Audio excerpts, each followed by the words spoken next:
O fato é, a área de negócio precisa assumir os riscos. Sejam eles quais forem. Uma outra prática. Não utilize software pirata craqueado. Fato. Assim, vou contar uma história de um amigo. O que ele fez? Ele começou a trabalhar como gestor de tráfego.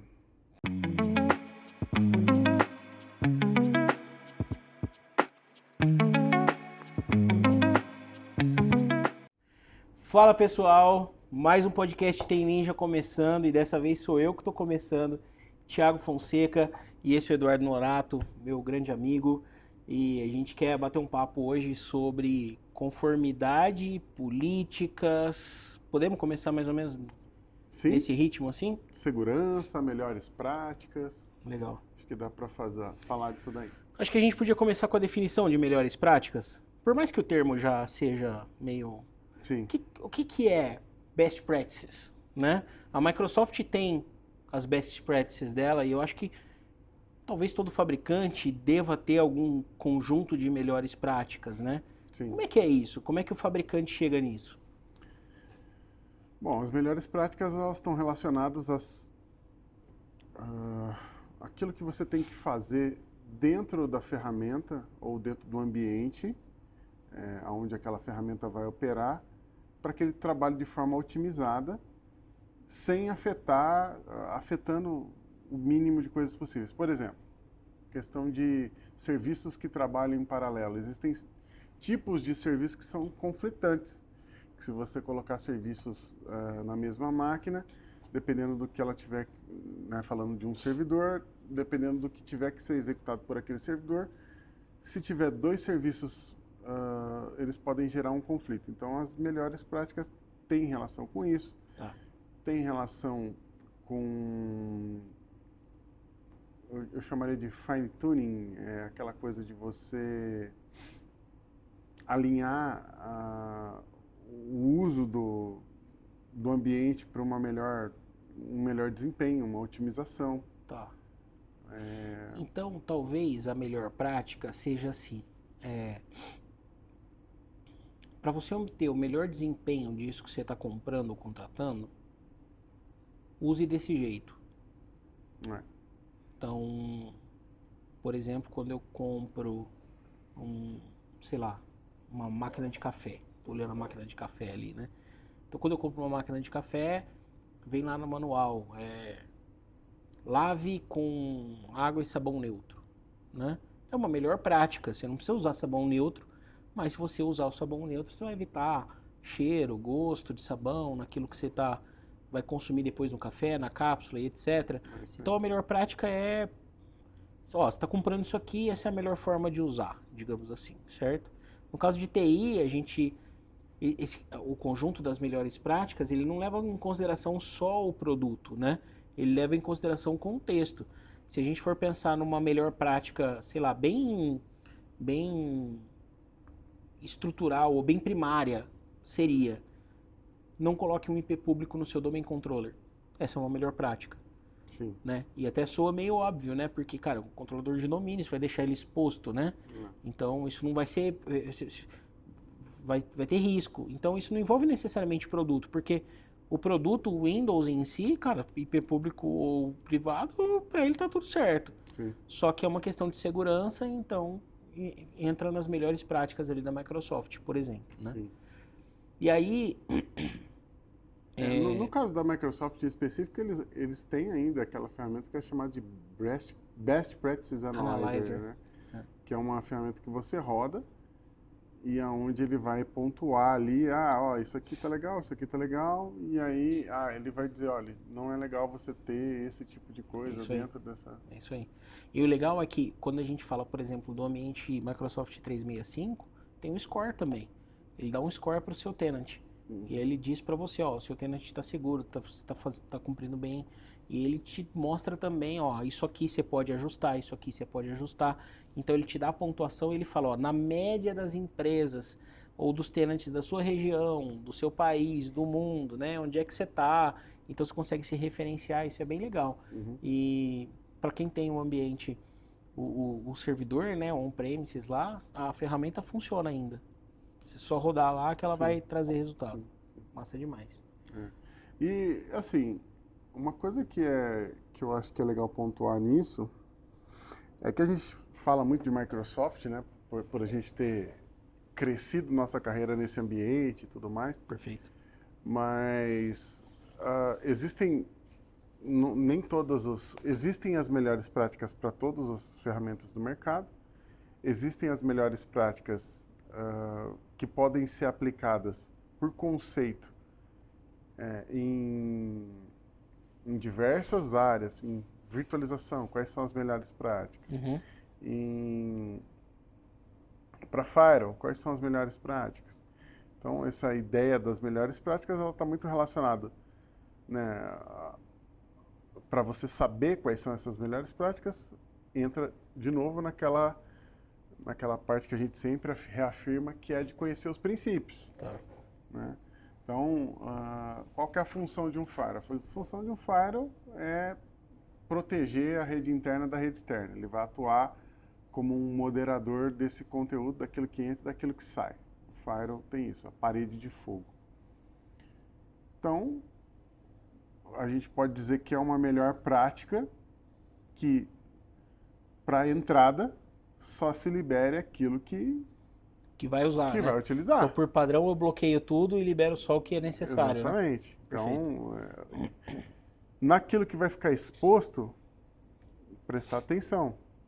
Porque dependendo do que você está expondo, não é legal estar exposto. Às vezes você precisa trabalhar de uma outra forma essa exposição, né? Se você vai publicar um serviço e tal. Eu, assim, você sabe que, vou dar um exemplo aqui prático. No começo, a gente utilizava muito o Remote Desktop do Windows, é uma ferramenta que a gente até hoje utiliza. Sim. E era muito comum... Abria a porta do RDP. E ia lá e publicava a porta. E isso, assim, tive vários problemas de ataque de ransomware. É mesmo? Por conta disso. Por quê? Os bots ficam testando senha. Então ele vai lá... Na hora que ele acerta uma, na hora que ele acerta uma, ele entra e faz o estrago dele. Perfeito. Então... os primeiros ransomware, eu acho que isso foi talvez em 2016, 2017, ali mais ou menos. Não, 2015 eu já tive um problema, sabe por que eu lembro É mesmo? disso? Eu lembro da imobiliária. Da imobiliária. Não, é verdade. Foi em 2015. Mas teve um boom, assim, que foi quando o negócio explodiu mesmo. E foi bem mais tarde, assim, né? O WannaCry, que foi aquele problema que teve lá na Europa e tudo. Com o sistema de saúde e tal. O sistema de saúde, ele foi em 2017. Então foi isso. Foi isso. Ali ele foi, mas que assim, foi uma vulnerabilidade que a Microsoft já tinha corrigido, mas tinha muita máquina que não atualizava. 2003, cara, não fazia o Windows Update. Ou máquinas já descontinuadas de suporte, né? Sim. Que não tinha patch para isso. Agora, eu me lembro muito bem disso. Eu lembro que a empresa que cuida da energia aqui no estado de São Paulo, eles tiveram uma ação lá de desligar um monte de servidor. Naquele dia, foi um dia, assim, era uma sexta-feira, eu acho, alguma coisa assim. Cara, os caras saíram desligando tudo. E aí, na época, eu tive cliente que ligou para mim, Thiago, você desligou, você tá desligando? Cara, não, por quê? Não, cara, nós estamos protegidos, tem gestão de patch, a gente faz as atualizações do servidor. A gente entra no servidor e atualiza, ele está atualizado, está protegido. Não, pelo amor de Deus, eu quero que você desligue. Teve um cara que falou, eu quero que você desligue por segurança. Não, tudo bem, desliga. Você vai ligar? Porque a operação do cara começava às 7 da manhã na segunda. Você vai ligar de manhã? Porque eu não vou lá de manhã. Não, eu não vou porque assim, não precisava, né? E, é claro, eu tinha liberdade de falar, né, isso pra ele. E... Não, eu vou lá e ligo, Thiago, pode deixar. No fim eu vim ligar, né? Lógico, mas... Mas é uma melhor prática você sair aplicando patch em tudo assim não, que ele de sai? jeito nenhum, de jeito nenhum. Inclusive, falando de gestão de patch, eu acho que seria um assunto legal pra gente falar, gestão de patch, tá? Sim. Mas Existe uma melhor prática para isso. Então eu vou fazer assim, eu não vou falar da melhor prática pra gente fazer um episódio disso. Tá bom. E eu acho que a gente podia fazer um episódio, me ocorreu aqui conversando, podia fazer um episódio sobre a ITIL também, né, cara? Seria Sim. bem legal, Sim. porque a ITIL é uma biblioteca de melhores práticas, né? Sim. Então, seria legal a gente falar mesmo superficialmente sobre isso. Eu digo assim, né? Quando você trabalha com uma equipe muito grande, o ITIL, ele tem as melhores práticas, mas às vezes para quem está operando, para o cara que está atuando, o ITIL ele dá uma Vai ser legal conversar sobre isso. travada. Vai ser bem joia conversar sobre isso. Mas tá bom. Mas eu acho que tem duas melhores práticas que eu acho que a gente poderia falar hoje, então. A primeira é de senha. E a gente está acostumado a senha tem que ter complexidade, e a complexidade é caractere especial, maiúsculo, minúscula, alfanumérico. Tá, legal, beleza. Trocar a cada... E agora? Trocar a cada quanto tempo? E a Microsoft lançou um documento, acho que há uns 2 anos, mais ou menos, falando sobre isso, e eles mudaram a melhor prática.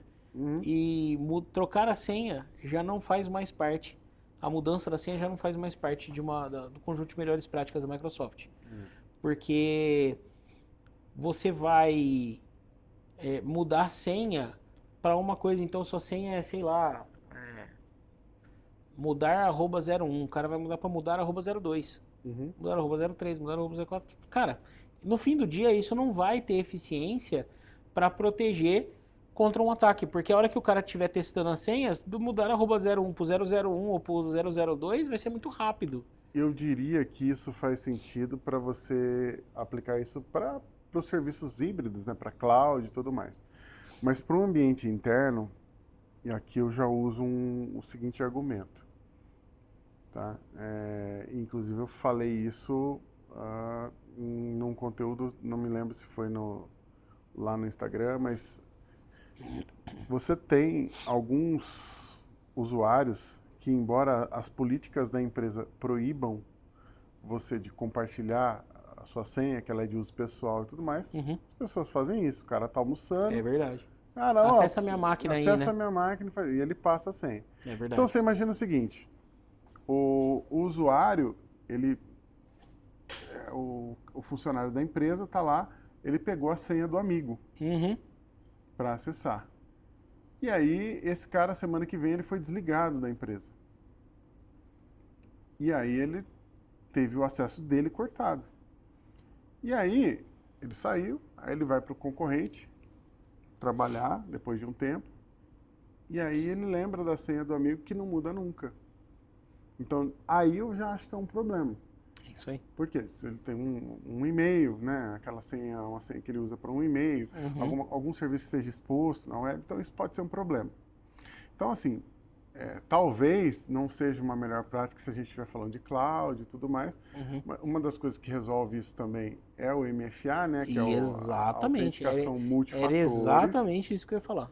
Né? Então, assim, você tem lá a autenticação... MFA é Multi-Factor Authentication, né? Que seria uma autenticação num nível a mais, que é o SMS que você recebe ou um aplicativo de autenticação, o Microsoft Authenticator, Google Authenticator. Vamos pensar nos fatores de autenticação primeiro? Primeiro fator de autenticação, ou qual é o primeiro meio de autenticação? Senha. A senha é um fator. E aí, o 2FA, né, é o segundo fator de autenticação. Qual é o segundo fator? Pode ser uma segunda senha, pode ser um PIN, pode ser... Então, você entra com a senha em um computador em que você nunca entrou, ele fala, tá bom, agora digita o PIN para mim. Pode ser um segundo fator de autenticação, né? Uma segunda forma de autenticar. Pode ser... ou você usa o PIN todos os dias e aí você vai num computador diferente, você tem que digitar a senha ao invés do PIN, né? Pode ser o contrário, né? Certificado é um segundo fator de autenticação. Sim. Né?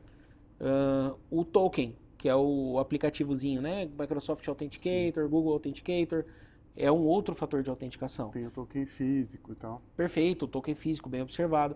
E aí você tem o múltiplo fator de autenticação, que é o que você falou do MFA. Então, o que é então o MFA? Porque eu tenho vários fatores de autenticação.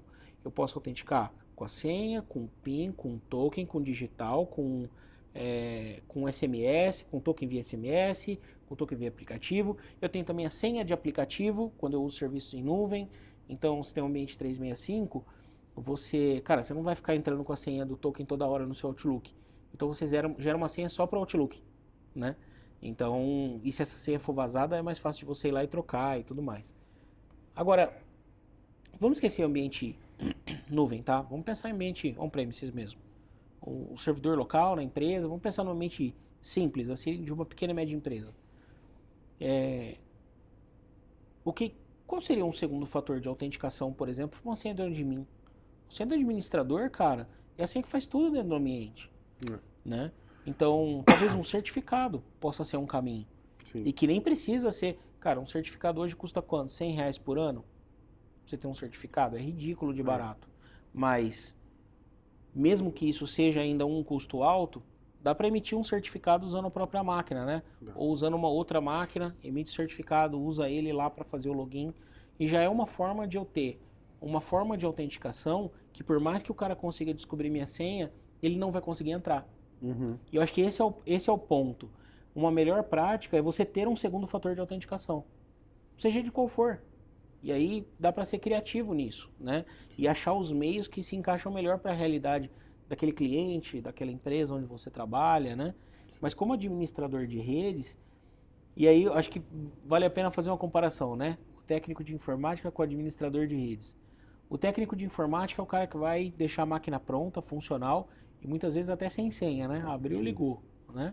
No máximo ele vai pôr uma senhazinha básica. Funcional. O administrador de rede é o cara que vai olhar para as melhores práticas e vai aplicar as melhores práticas. Então ele vai saber quais são e ele vai aplicá-las de acordo com a realidade daquele ambiente onde ele estiver mexendo. Né? A gente enfrenta uma certa resistência do usuário com isso. O usuário é muito resistente. O usuário quer sentar, ele quer ligar a máquina e ele quer que tudo entre. Então a gente sabe assim que hoje a biometria ela até facilita isso, Sim, né? Ela perfeito. dá os acessos O biométricos, próprio PIN, né? Também. Sim. O PIN, né? Mas o que precisa ficar muito claro, né, para o administrador é que a prática em si ela é necessária, vai gerar uma certa resistência e vai gerar uma certa demanda. E existem formas de você facilitar essa entrada na mente do usuário. E, assim, uma coisa hoje básica, né? Você pode gravar um vídeo, cara. É isso aí, Você verdade. pode dar, o cara vai fazer o onboarding lá, ele vai chegar, ele vai fazer uma integração na empresa. Sim, recém-contratado, né? Você faz um pacotezinho, facilita a tua vida, né, de administrador. Faz um E pacotezinho. oferece uma boa experiência pro cara, né? Fala, grava um vídeo, explica como é que funciona, mostra a tela ali fazendo e tal. Aqui você vai entrar, você vai fazer isso aqui assim. Isso vai resolver muitos dos seus problemas. O cara vai assistir 2 vezes o vídeo, 3 vezes o vídeo, porque ele vai precisar consultar, lembrar como é, e depois não precisa mais. Aí faz parte do dia a dia, velho. Uma vez, eu entrei num ambiente, tinha um servidor SQL, e a porta do SQL estava exposta. Caramba, direto? Eu vi isso. É. Eu peguei casos assim. Paciência, né? Na verdade, o ambiente, o SQL Server, ele ficava num servidor, ficava hospedado na local web, na época. E a aplicação que estava rodando dentro da empresa precisava acessar esse banco. E acessava direto na porta publicada. Faz uma VPN então, não dá? Não sei, porque era caro, porque era... Não sei qual era o contexto, não me lembro, tá? Falei, tá bom. Então abre aqui o console de gerenciamento do SQL. Vai aqui, log de tentativa de login. Véi, não parava. Assim, não parava. A pessoa olhou, nossa, mas como assim? Mas é só a gente que usa, não tem outra unidade, não tem nada. É o servidor que conecta. Então, o que acontece? Tem gente tentando entrar.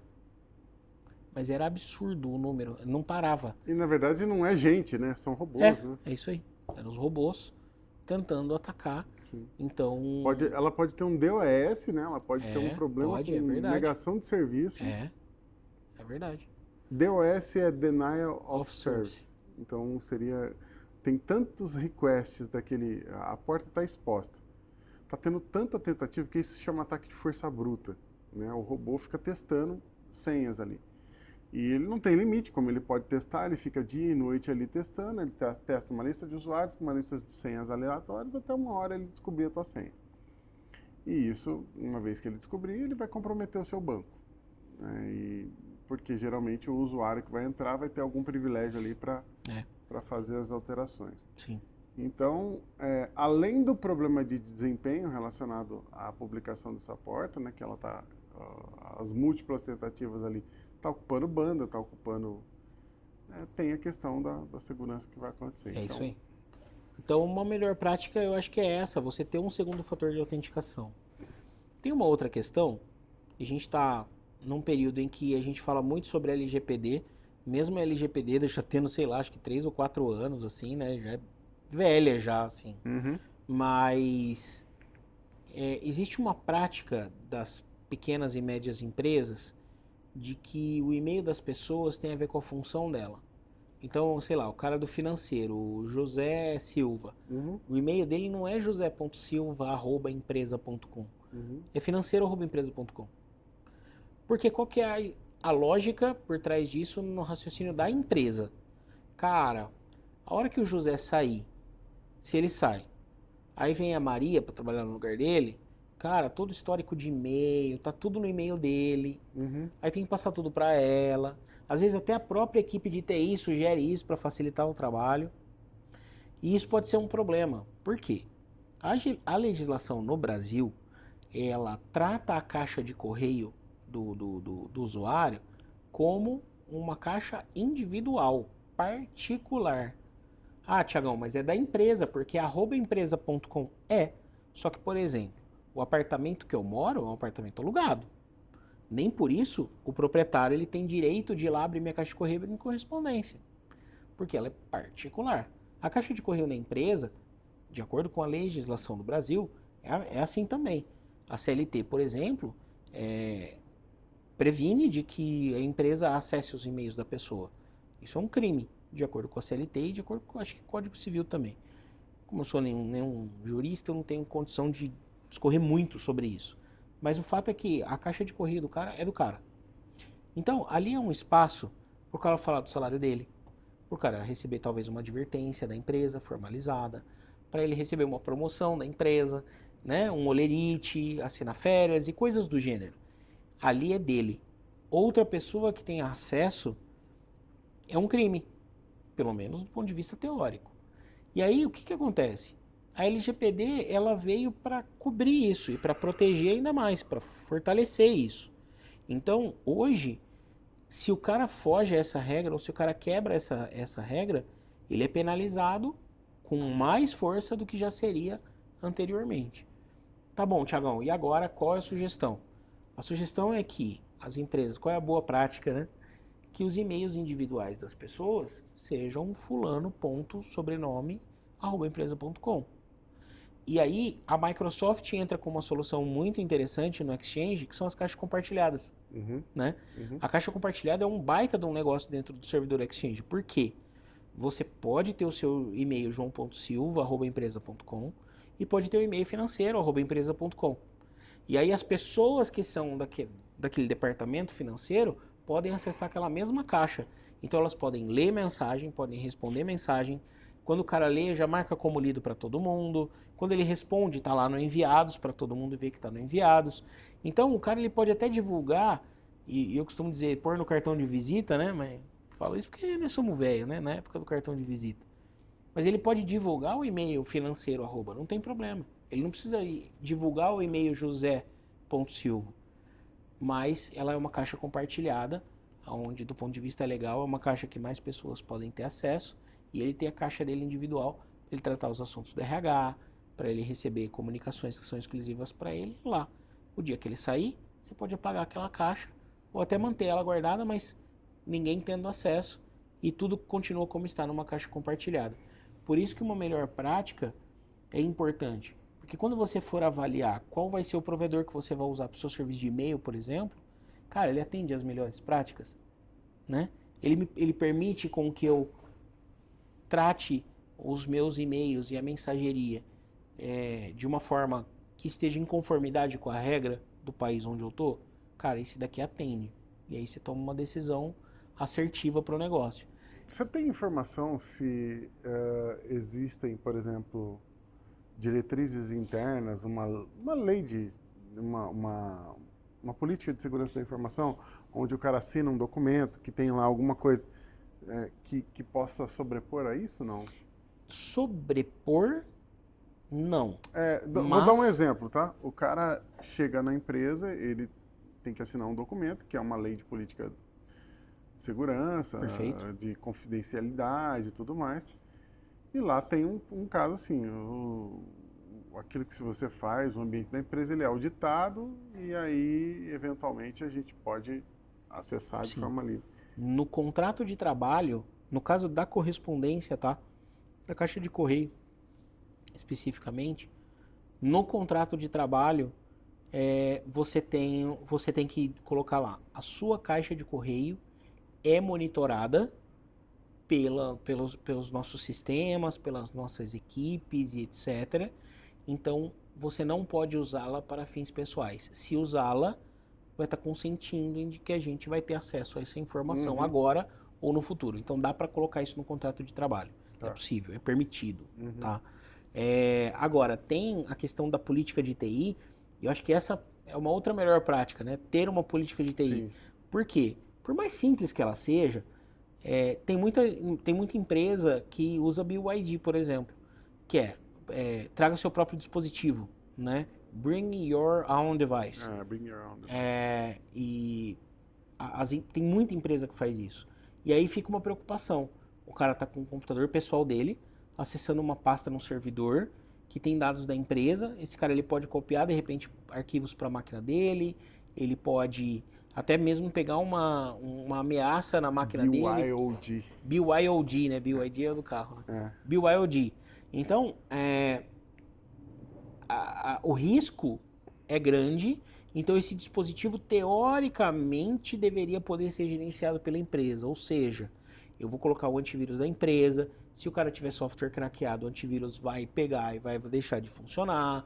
Então, talvez ter uma política ajude a área de negócio a tomar as decisões. Então, por exemplo, cara, a empresa vai economizar dinheiro, é uma empresa orientada a custo, e a equipe, por exemplo, de engenharia de uma empresa que usa softwares muito robustos, precisa de máquinas robustas para a empresa não ter que comprar, às vezes, o cara tem o computador dele e usa o dele, né?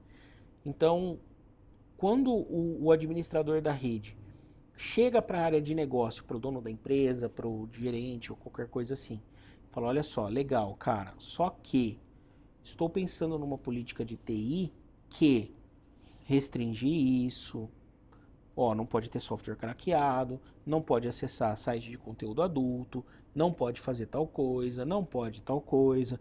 Então ele pensa numa política ali. Ele vai trazer para esse cara e vai falar assim, o que implica? Os caras que têm máquina própria, eles podem eventualmente ter problema, porque eles vão ter que fazer com que a máquina pessoal deles se adeque a essa realidade. E aí a área de negócio vai ter uma decisão para tomar.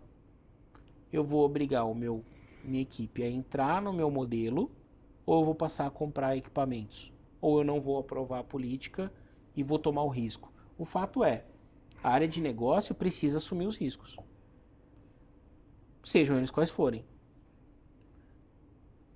Uma outra prática: não utilize software pirata craqueado. Fato. Assim, vou contar uma história de um amigo. O que ele fez? Ele começou a trabalhar como gestor de tráfego. Tá. Precisou de uma aplicação, entrou na internet, fez busca, pegou crack lá. Eu já fiz vídeo no canal, se você procurar aí tem como testar e tal. Tem um site que chama virustotal.com. Pega o crack lá da aplicação que você utiliza pirata e joga no virustotal.com. Que aí o que ele faz? Ele vai fazer ele vai pegar aquele arquivo e vai colocar para vários antivírus, vários motores, vários engines de antivírus para verificar. Você vai ver o tanto de de coisa que De aparece. alerta que dá, né? É muita coisa relacionada a Trojan, né? Cavalo de Troia. Sim. E que são assim, o programa, às vezes, ele até cumpre aquela função. Ou seja, ele vai ativar o software para você utilizar. Só que ele instala lá no seu computador um serviço que vai ficar rodando. No caso desse amigo que eu estava falando, roubou todas. Cara, ele perdeu as contas dele de gerenciador de anúncios que ele tinha dos Imagina, clientes cara. do Imagina, Google, cara. do Facebook Não Ads, brinca. entendeu? Então, assim, roubou simplesmente. Aí Cara, fica cartão ele de ficou. crédito memorizado. Ele ficou. Velho. Assim, foi um problemão, cara. Hoje Nossa. ele usa o quê? Ele usa token para fazer isso. Então, cara, um negócio seríssimo, assim. E aí, um outro caso recente aí. Não sei se você viu, mas. Não sei se você viu a notícia ou não. Mas eu às vezes acompanho esse negócio de cibersegurança. Foi fechada a maior botnet do mundo. O que que era? Bom, o que que é uma botnet? É o mesmo caso. Então, o cara instala alguma coisa no computador e essa botnet ela é utilizada para ataques, geralmente DOS. Então, assim, eu vou lá, eu te dou um software, né, para você utilizar e eu coloco lá um cavalo de Troia, que é um agente, um robô meu lá que vai ficar ativo na sua máquina. Então, você ligou. Nesse caso, era o quê? Era VPN gratuita. O cara, como que eles faziam para instalar a botnet? Eles ofereciam a VPN gratuita, o cara instalava o aplicativo de VPN gratuito. Quando conectava, Na verdade, não quando eu conectava, ele instalava o software e a botnet já ficava. ficava rodando. E aí, a botnet é assim, o cara vai lá, ele contrata um serviço que eu quero atacar, eu quero derrubar um site. Então, o que ele faz? Ele contrata uma botnet, ele fala, ó, eu quero, sei lá, 1 milhão de requests por segundo. O que ele faz? Ele pega o seu computador e utiliza isso como parte desses como ataques. parte desses Ele nem ataques. precisa ter um servidor dele. Ele não precisa ter um servidor dele, ele fica espalhado, que é um antigo peer-to-peer. Outra coisa que eles usam também, mineração de Bitcoin. Bitcoin Verdade. Miner. Então o cara vai lá, ele instala um software não homologado, um pirata, Tá alguma coisa. maluco, cara. E ele fica usando o processador da sua máquina, ou a sua placa de vídeo, para minerar Bitcoin. Cara, olha só. Me julguem, eu sempre tive uma crise com software gratuito, eu sempre tive crise com Linux, tá? Porque na real, é alguém que tá trabalhando lá de graça. Sim. E eu não conheço ninguém que trabalha de graça. Sim. Nunca vi almoço grátis. Então, não, isso não existe. É que assim, as comunidades, tem um pessoal que trabalha com software aberto que é para desenvolver os próprios skills de programação e tudo não, mais, e tá tudo bem. É. Agora, o fato é que ele tá recebendo alguma coisa por isso. Sim. Porque ele precisa desenvolver o skill e é por isso que ele vai trabalhar em cima daquilo para ver se dá certo. Sim. E você é uma cobaia dele, porque quando você usa e dá ruim, ele fica sabendo que deu ruim e ele vai ver Sim. o projeto dele onde é que ele tá errado. Então, no fim do dia, é uma relação de troca. E qual é a minha observação aqui? O cara que planeja um crack, que programa um crack, ele é um criminoso. Porque ele está planejando uma forma de você burlar uma regra. É sério que ele é um Robin Hood? Entende? Que você acredita que ele seja Robin Hood? Você acredita que ele gastou o tempo dele, a energia dele programando um negócio, achando um jeito de craquear um Windows, por exemplo. Cara, você tem noção? Craquear um Windows deve, assim, ele tem que achar uma brecha dentro do sistema operacional mais usado do mundo, do planeta. Saca? E aí você, véi, o cara tá trabalhando em cima disso incessantemente, aí a Microsoft pega, aí o cara vai lá e acha outro jeito, aí a Microsoft pega, ele dá outro jeito. De graça? Alguma coisa tem, cara. Alguma coisa tem, sabe? E esse, pra mim, esse é o ponto. Então, o software pirata, e assim, ó, eu não quero ser, como fala, hipócrita, né? Durante muitos anos eu usei software pirata. Tipo, muitos anos. Eu andava com aquela... Quem é do nosso tempo, né? Sabe do que eu tô falando, né? Daquela pastinha cheia de CD, né? E eu acho que eu sei serial de Office, de Windows de cabeça até hoje, assim, sabe? Então, se eu forçar aqui na cabeça, eu vou achar algum.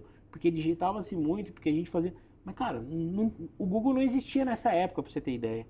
A gente tá falando de um tempo onde a banda larga era de 64K. 128, nossa, 256. internet de 128K custava tipo assim, cara, era R$ 100 por mês. Só que a gente tá falando de R$ 100 por mês numa época que o salário mínimo era 95. E custava 100 para ter a banda larga de 128K. Né? Então, não existia uma internet de 1 mega ainda. Então era um outro momento, né? Era uma outra realidade. E nem tô aqui passando pano também dizendo que eu tava certo. Mas o fato é, nem existia crack. Né? Você só digitava o número e tava tudo ativado, tudo certo. Eu lembro de procurar alguns cracks nessa época, sim, mas Mas eram coisas muito pontuais, né? O problema já existia. Então, no fim do dia, por mais caro que seja o software, qual é talvez a melhor prática mais importante de tudo que a gente falou hoje aqui? Não use software pirata.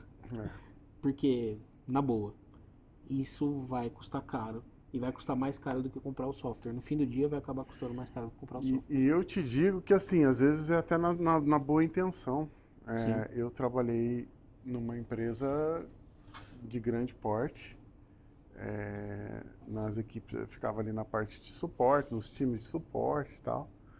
Trabalhava com ambientes que eram muito críticos e naquela época, você vê, às vezes o técnico vai lá, conhece uma ferramentinha, um negocinho que ele utiliza ali dentro do servidor para fazer uma coisa que precisa, que vai facilitar e, cara, teve problema. Esse tipo de problema, é um negócio bem sério. Porque imagina o seguinte, você faz todo o sistema de proteção, você aplica patch no seu Windows, você coloca um monte de coisa, você coloca firewall de borda, aí você vai lá e você instala um agente do cara para ele... Você nem precisa abrir as portas, né? Porque você foi lá e colocou para ele. Então, isso é uma das... Então, cara... Mas, acho que vale a pena falar de ITIL. E qual foi o outro que a gente falou mesmo?